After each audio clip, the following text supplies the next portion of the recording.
नमस्कार। आज हम लोग गुप्त समय काल में होने वाले विज्ञान के क्षेत्र में प्रगति को देखेंगे।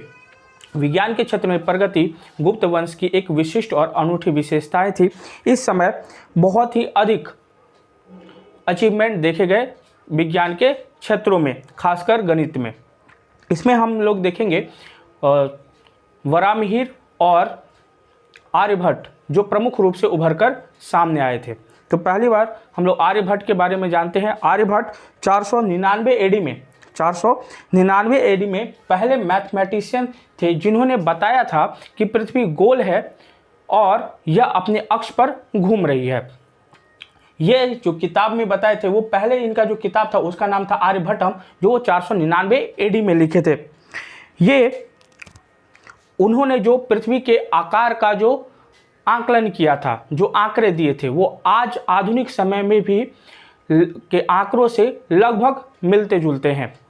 इनके बाद इनके जो दूसरे किताब था सूर्य सिद्धांत, इसमें ये बात करते हैं चंद्र ग्रहण की, और ये कहते हैं कि चंद्र ग्रहण चंद्रमा पर पृथ्वी के छाया पड़ने के कारण होता है, जो वर्तमान समय में भी सही साबित हुआ है। इसके अलावा इन्होंने जीरो का खोज किया था, जो एक अतुलनीय खोज था संसार के लिए। और उसके बाद उन्होंने दशमलव पद्धति के बारे में जो बताया, दशमलव की खोज भी, यह भी एक सहायक सिद्ध हुआ दुनिया के लिए।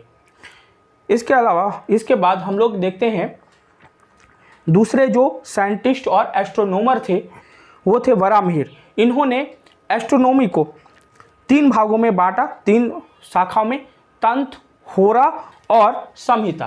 तंत्र, होरा और संहिता। इन्होंने जो बृहद संहिता इनकी किताब थी, इसको एस्ट्रोनॉमी का इंसाइक्लोपीडिया कहा जाता है। इसके बाद इसके अलावा इन्होंने बृहद जातक और लघु जातक नामक किताबें लिखी, जो एस्ट्रोलॉजी के ऊपर बेस्ड था। तत्पश्चात हम लोग वराहमिहिर के पुत्र पृथ्वीशस को देखते हैं। पृथ्वीशस ने भी एस्ट्रोनॉमी पर ही किताब लिखा, और ये हर्षत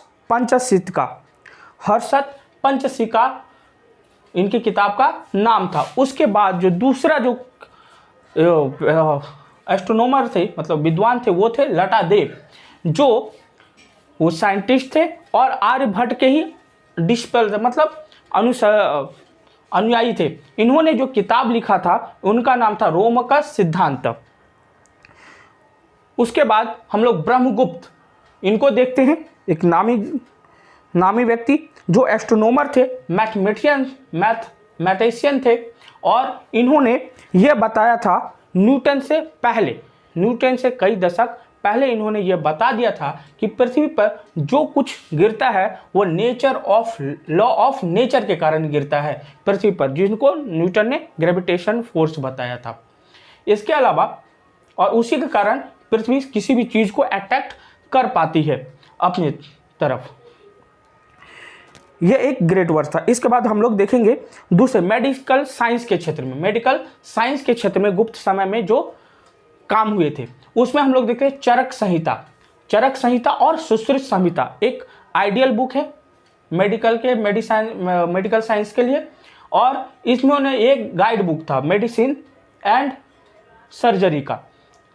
उसके बाद हम लोग देखेंगे अष्टांग समग्र, जो भागवत ने लिखा था, वो समरी था चरक और सुश्रुत के लेख पर किताबों का। इसके अलावा हम लोग देखते हैं नवनीत कामवास, ये भी मेडिकल के क्षेत्र में काम किए, और इन्होंने जो लिखा वो रेसिपी, फॉर्मूला और प्रिस्क्रिप्शन के ऊपर इन्होंने नवनीत कामवास ने लिखा है।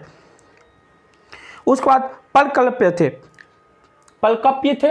इन्होंने हस्त आयुर्वेद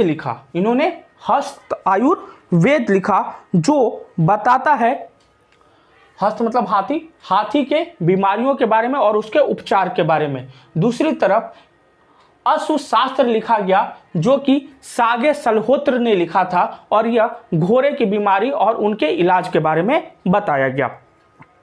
उसके अलावा जो एक बहुत बड़ा उदाहरण है आज के समय में केमिस्ट्री और मेटलर्जी में, तो इसमें हम लोग देखेंगे मेहरौली का दिल्ली के मेहरौली में जो लौह स्तंभ थे वहाँ का, जिसे वहाँ दिल्ली शिफ्ट किया गया था कौशाम्बी से।